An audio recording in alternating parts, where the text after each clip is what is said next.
جو کچھ چیزیں زمین میں داخل ہوتی ہیں، وما یخرج منہا، اور جو نکلتی ہیں، وما ینزل من السماء، اور جو آسمان سے نازل ہوتی ہیں، وما یعرج فیہا، اور جو کچھ چیزیں اوپر چڑھتی ہیں، یہ علم اللہ نے بیان کیا کہ اللہ رب العالمین کو تمام چیزوں کا علم ہے۔ تو پھر اللہ فرمایا وَهُوَ مَعَكُمْ أَيْنَمَا كُنْتُمْ، تو اس سے معلوم ہوا کہ اللہ ہمارے ساتھ اپنی معیت کے اعتبار سے ہے، یہ نہیں کہ اللہ کی ذات ہر جگہ۔ دوسری آیت جو انہوں نے پیش کی ہے سورہ مجادلہ کی آیت نمبر 7 ہے، جس میں اللہ تعالیٰ فرماتا ہے أَلَمْ تَرَ أَنَّ اللَّهَ يَعْلَمُ مَا فِي السَّمَاوَاتِ وَالْأَرْضِ، دیکھیے اللہ نے علم سے شروع کیا۔ علم ترا، کیا آپ کو نہیں معلوم؟ ان اللہ یعلم ما فی السماوات والارض، کہ اللہ تعالیٰ کو معلوم ہے جو کچھ آسمانوں میں ہے اور زمینوں کے اندر، سب اللہ کے علم میں ہے۔ اللہ نے یہاں پر بھی علم بیان کیا، اس کے بعد کیا فرمایا؟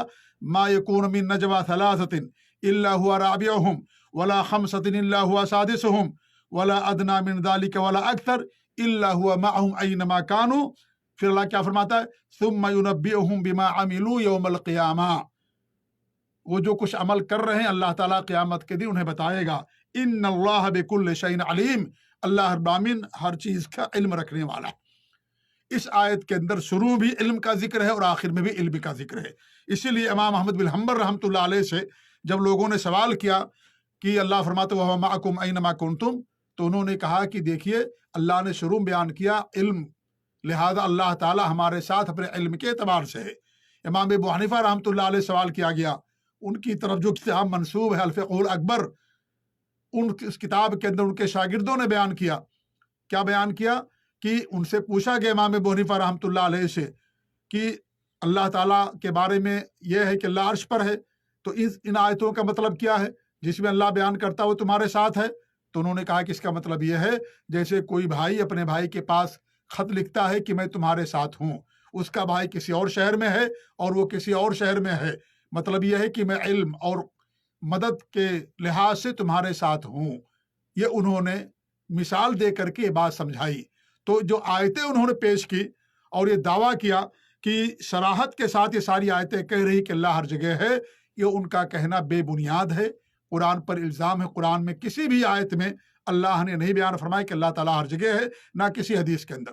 اور اس پر انہی کے عالم مولانا الیاس گھمن صاحب کی ایک تقریر تھی اللہ ہر جگہ ہے، اس کا میں نے بڑی تفصیل کے ساتھ جواب دیا ہے، لہذا میں اور تفصیل میں نہ جاتے ہوئے دوسرے مسئلے پر آتا ہوں۔ دوسرا مسئلہ جو انہوں نے بیان کیا وہ یہ ہے کہ کیا اللہ غیر مادی ہے۔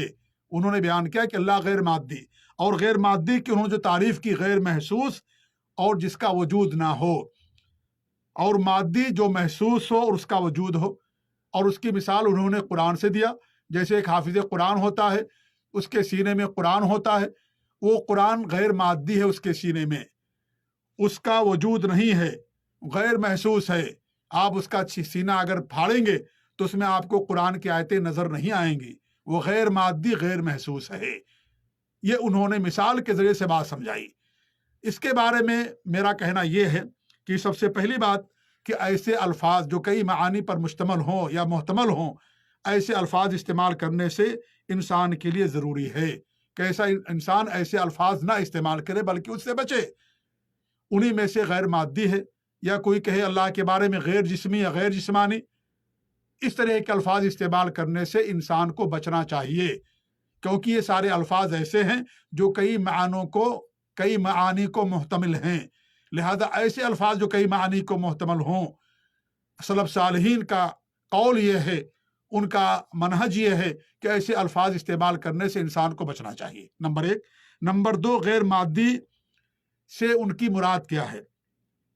اگر غیر مادی سے ان کی مراد یہ ہے کہ جیسے دنیا کا وجود مادے سے ہوا،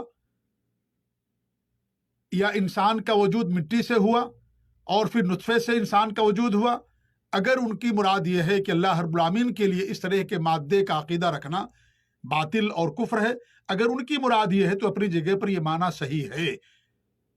اللہ ہمیشہ سے اور ہمیشہ رہے گا کہ اس کو فنا لاحق نہیں ہوگی، لیکن ایسے الفاظ انسان کو استعمال کرنے سے گریز کرنا چاہیے۔ 2 باتیں ہو گئی۔ تیسری بات یہ ہے کہ اگر ان سے مراد ان کا یہ ہے کہ اللہ تعالیٰ کی ذات کے تعلق سے، کہ اللہ تعالیٰ کی ذات غیر محسوس اور اس کا وجود نہیں، جیسا کہ انہوں نے مثال کے ذریعے سمجھایا، تو یہ تو بہت بڑی بات انہوں نے کہہ دی۔ اللہ تعالیٰ کی ذات موجود ہے، اللہ کا وجود ہے، اللہ عرش پر جلوہ افروز ہے، اللہ تعالیٰ کا دیدار کیا جائے گا قیامت کے دن۔ جو اہل جنت ہیں قیامت کے دن اللہ تعالیٰ کے دیدار کریں گے۔ بہت ساری صحیح حدیثیں اس کے تعلق سے موجود ہیں۔ لہٰذا یہ جو انہوں نے مثال دے کر کے سمجھایا کہ جیسے قرآن سینے کے اندر غیر محسوس اور اس کا وجود نہیں ہے، تو اس کا مطلب یہی سمجھ میں آتا ہے کہ گویا کہ وہ اسی طرح اشارہ کرنا چاہتے ہیں کہ اللہ تعالیٰ غیر محسوس ہے اور اس کا وجود نہیں ہے۔ اللہ تعالیٰ کا وجود ہے، اللہ تعالیٰ موجود ہے، ہمیشہ سے اور ہمیشہ رہے گا، اللہ عرش پر جلوہ افروز ہے۔ لہٰذا یہ کہنا اگر یہ ان کا مراد ہے تو یہ بہت بڑی بات انہوں نے کہہ دی، انجانے ہی میں صحیح لیکن بہت بڑی بات انہوں نے کہہ دی۔ تیسری بات یہ ہے کہ اگر ان کی مراد یہ ہے کہ اللہ رب العالمین کی شکل نہیں ہے یا اللہ تعالیٰ کی صورت نہیں ہے، اگر ان کا کہنا یہ ہے یا اس سے مراد ان کی یہ ہے تو یہ بھی غلط ہے، کیونکہ اللہ رب العالمین کی شکل ہے، اللہ رب العالمین کی صورت ہے۔ اللہ رب العالمین نے، بخاری اور مسلم کی حدیث ہے، خلق اللہ آدم علی صورتہ، کہ اللہ رب العالمین نے آدم کو اپنی صورت پر پیدا کیا۔ اور مسند احمد کی حدیث ہے کہ خلق اللہ آدم علی صورت الرحمن، کہ اللہ رب العالمین نے رحمان کی، اللہ کی صورت پر حضرت آدم کی تخلیق ہوئی، اللہ نے ان کو پیدا کیا۔ یہ مسند احمد کے اندر الرحمان کا اضافہ ہے۔ تو اس حدیث سے معلوم ہی ہوا کہ اللہ رب العالمین کی شکل ہے، اللہ کی صورت ہے، لیکن اس شکل اور صورت کی کیفیت ہمیں نہیں معلوم کہ اس کی کیفیت کیا ہے، اس کی شکل کیا۔ اللہ تعالیٰ نے اس کی کیفیت نہیں بیان کی، نہ نبی صلی اللہ علیہ وسلم نے اس کی کیفیت بیان کی۔ لہٰذا ہمارا اس پر ایمان ہے کہ اللہ رب العالمین کی شکل ہے، اس کی صورت ہے، لیکن کیسی ہے کیفیت کا ہمیں علم نہیں ہے۔ اللہ عرش پر مستوی ہے، لیکن کیسے کیفیت کا ہمیں علم نہیں، لیکن کیفیت ہے۔ لہٰذا اگر ان کی مراد یہ ہے اس بات سے کہ اللہ رب العالمین کی شکل نہیں ہے، اللہ کی شکل نہیں ہے یا اللہ کی صورت نہیں ہے، تو ان کا کہنا یہ غلط ہے۔ یہ بڑی بات انہوں نے یہاں بھی کہہ دی اگر یہ ان کی مراد ہے تو، کیونکہ اللہ رب العالمین کی شکل ہے، لیکن شکل کیسی ہے اللہ رب العالمین کو معلوم، ہمیں اس کے بارے میں کوئی علم نہیں، اور اس کی کیفیت قرآن و حدیث کے اندر نہیں بیان کی گئی ہے۔ یا یہ اگر ان کی مراد ہے اللہ تعالیٰ کی صفات کا انکار، جیسے کہ اللہ رب العالمین کی دو آنکھیں ہیں، اللہ رب العالمین کے دو ہاتھ ہیں، اس طریقے سے اللہ تعالیٰ کا قدم ہے، اللہ تعالیٰ کی انگلیاں ہیں، اگر اس کا انکار مقصد ہے ان کا اور اس غیر مادی سے یہ مطلب ہے تو یہ بھی غلط ہے، کیونکہ قرآن و حدیث میں یہ سارے صفات اللہ کے بیان کیے گئے ہیں۔ اللہ کے لیے دو آنکھیں ہیں، لیکن کیسی ہیں ہمیں کیفیت کا علم نہیں۔ اللہ تعالیٰ کے دو ہاتھ ہیں، کیسے ہمیں نہیں معلوم۔ اللہ کی انگلیاں ہیں، کیسی ہمیں نہیں معلوم۔ اللہ کے لیے وجہ چہرہ ہے، کیفیت کیسی ہے ہمیں نہیں معلوم۔ لیکن یہ تمام صفات بیان کی گئی ہیں قرآن اور حدیث کے اندر۔ لہذا اگر غیر مادی سے یہ کہنا چاہتے ہیں کہ ان صفات کا انکار کرنا مراد ہے تو یہ کہنا بھی غلط ہے، یہ کہنا ان کا غلط ہے، اور یہ قرآن و حدیث کے سلف صالحین کے عقیدے کے یکسر خلاف ہے، کیونکہ قرآن و حدیث کے اندر ساری صفات بیان کی گئی۔ ہم ان تمام صفات پر ایمان رکھتے ہیں، کیفیت اللہ کے حوالے کرتے ہیں، اور ان صفات کی مخلوق سے کوئی مشابہت نہیں کرتے، نہ ہی مماثلت کرتے ہیں، نہ ان صفات کی غلط تعویل کرتے ہیں، نہ ہی ان کا انکار کرتے ہیں، بلکہ وہ تمام صفات جو قرآن کے اندر بیان ہوئی یا حدیثوں کے اندر بیان کی گئی ہیں، صحیح حدیثوں کے اندر، ان تمام چیزوں پر ہمارا ایمان ہے، ویسے ہی جیسے صحابہ کا، سلف صالحین کا، تابعین اور ائمہ کرام کا ایمان تھا۔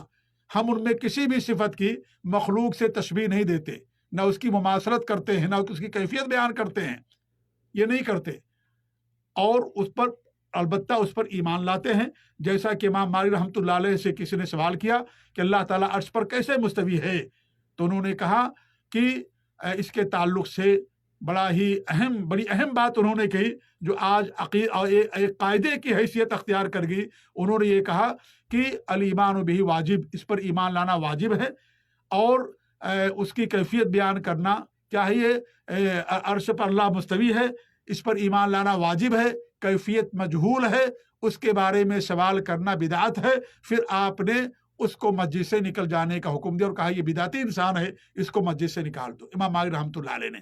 لہذا کیفیت کا ہمیں علم نہیں ہے کیفیت، لیکن کیسی ہے اللہ ہر بار بہتر جانتا ہے۔ لہذا جب اللہ تعالیٰ کی جو صفات ہیں جیسے بیان ہوئی ویسے ہمارا اس پر ایمان۔ اور یہاں ایک بات میں بیان کر دوں، بات ہماری لمبی ہو جائے گی چونکہ عقیدے کا مسئلہ ہے، اور وہ یہ کہ دیکھیے مخلوق کی بھی صفات ہیں لیکن وہ اپنی صفات میں ایک دوسرے سے مختلف ہیں۔ جیسے ہمارے پاس آنکھیں ہیں، چونٹی کے پاس بھی آنکھ ہوتی ہے، ہمارے پاس اور ہاتھی کے پاس بھی پیٹ ہے، فرق ہے۔ چونٹی اور بطخ اور چڑیوں کے پاس بھی پیٹ ہوتا ہے، دونوں کے اندر فرق ہے۔ ہمارے پاس بھی ہاتھ پاؤں ہیں، ان کے پاس بھی ہیں آنکھ ہیں، لیکن فرق ہے۔ ہمارے پاس بھی انگلیاں ہیں، چونٹی اور کیا نام ہے مرغی کے اندر بھی انگلیاں ہوتی ہیں، لیکن فرق ہے سب۔ حتیٰ کہ انسانوں کے آپس میں فرق ہوتے ہیں، ان کے آپس میں فرق ہوتے ہیں۔ لہذا بندوں سے یا کسی مخلوق سے اللہ تعالیٰ کی صفات کی تشبیہ بیان کرنا یا اس کی مماثلت بیان کرنا یا کیفیت کی ہو بہو ایسے ہی ہے اللہ تعالیٰ کی صفات یا تشبیہ یا مماثلت، یہ سراسر باطل ہے، بے بنیاد بات ہے۔ لہذا ہم اللہ رب العالمین کے بارے میں صفات کا ایمان رکھتے ہیں اور اس کا عقیدہ رکھتے ہیں۔ اگر کوئی اللہ رب العالمین کے بارے میں صفات کا عقیدہ نہیں رکھتا ہے تو گویا کہ عدم ہے، وہ ایسی کوئی ذات یا کوئی چیز وجود میں نہیں ہے جس کی صفات نہ ہو، ہر چیز کی صفت ہوتی ہے۔ اسی لیے علماء نے بیان کیا، امام ابن تیمیہ رحمۃ اللہ علیہ اور بھی ائمہ کرام نے، کہ جو معطل ہوتا ہے، جو اللہ کے اسماء اور صفات کا انکار کرتا ہے، وہ عدم کی عبادت کرتا ہے، یعنی ایسی چیز کی بات کرتا ہے اس کا وجود ہی نہیں ہے۔ اور جو اللہ تعالیٰ کے اسماء اور صفات کی مثال اور تمثیل یعنی مماثلت اور تشبیہ بیان کرتا ہے مخلوق سے، وہ گویا کہ صنم کی بات کرتا ہے، صنم کی، بت کی پوجا کرتا ہے، صنم کی بات کرتا ہے۔ لیکن جو حقیقی مومن ہوتا ہے، موحد ہوتا ہے، وہ آسمانوں اور زمینوں کے پوری کائنات کے خالق اور مالک اور معبود کی بات کرتا ہے۔ بہت پیاری بات کہی امام ابن تیمیہ رحمۃ اللہ علیہ نے۔ امام احمد بن حنبل رحمۃ اللہ علیہ اور تمام ائمہ کرام کا قول ہی ہے کہ اللہ تعالیٰ نے جو اپنی صفات بیان کی ہیں یا اس کے نبی صلی اللہ علیہ وسلم نے جو صفات بیان کی ہیں ان کو ہم بیان کرتے ہیں، اس پر ایمان رکھتے ہیں اور قرآن و حدیث سے آگے نہیں بڑھتے۔ لہٰذا اگر یہ سب ان کا مراد ہے غیر مادی کہنے کا کہ صفات کا انکار اگر مراد ہے، یہ مطلب لینا چاہتے ہیں تو ان کا کہنا غلط ہے۔ یا اگر یہ کہنا چاہتے ہیں کہ ہم اللہ کا دیدار نہیں کر سکتے، جیسے انہوں نے مثال سے سمجھایا کہ جیسے قرآن کو سینے میں ہم نہیں دیکھ سکتے، غیر محسوس ہے، غیر مادی ہے، اس کا وجود نہیں ہے، تو یہ کہنا بھی غلط ہے۔ کیوں؟ اس لیے کہ اللہ رب العالمین کی ذات ہے، دنیا میں گرچہ اللہ تعالیٰ کی ذات کا دیدار نہیں ہو سکتا، لیکن آخرت میں جنتی اللہ تعالیٰ کی دیدار کریں گے، اور یہ اللہ رب العالمین کی سب سے بڑی نعمت ہوگی کہ اللہ رب العالمین اپنا دیدار کرائے گا۔ لہذا یہ جو بات انہوں نے بیان کی ہے، یہ بات غیر مادی کے اندر یہ ساری تفصیلات ہیں۔ اب ان کی اپنی مراد کیا ہے وہ زیادہ بہتر جاننے والے ہیں، اس لیے میں نے کہا کہ اس طرح کے الفاظ استعمال کرنے سے انسان کو پرہیز کرنا چاہیے۔ اور ظاہر بات ہے جو سلف صالحین کے عقیدے اور منہج پر ہوتا ہے وہ اس طرح کے الفاظ استعمال نہیں کرتا، گریز کرتا ہے، کیونکہ وہ عقیدہ کو جانتا ہے اور سمجھتا ہے، اس کی نزاکتوں کو، باریکیوں کو سمجھتا ہے، جانتا ہے، اور وہ دو متضاد باتیں نہیں کرتا، جیسا کہ خود انہوں نے کیا۔ ایک جگہ تو اقرار کہ دو جگہ اقرار کہ اللہ عرش پر ہے، اور پھر یہ ثابت کر رہے ہیں کہ اللہ رب العالمین ہر جگہ ہے، یہ بھی ثابت کر رہے ہیں، ساتھ ہی ساتھ یہ بھی کرے کہ اللہ تعالیٰ اپنے علم و قدرت کے لحاظ سے ہر ذرے کے اندر ہے، یہ بھی ثابت کر رہے ہیں، اور یہ بھی بیان کرتے ہیں کہ اللہ عرش پر ہے۔ یہ نتیجہ اس بات کا ہے کہ وہ سلف صالحین کی کتابیں نہیں پڑھتے ہیں، نہ سلف صالحین کے عقیدے اور منہج پر ہیں اسماء اور صفات کے اندر، ایمانیات کے اندر۔ لہذا اس طرح کی باتیں، متضاد باتیں وہ کرتے ہیں۔ اللہ تعالیٰ سے ہماری دعا ہے کہ اللہ رب العالمین ہم سب کو مسلک سلف پر قائم رکھے، اور جو ان سے بھٹکے ہوئے اس راستے سے، اللہ تعالیٰ ان سب کو اس عقیدے اور اس منہج کو اپنانے کی توفیق آمین۔ وجزاکم اللہ خیر، وصلی اللہ علی محمد وعلی آلہ وصحبہ اجمعین۔ السلام علیکم ورحمۃ اللہ وبرکاتہ۔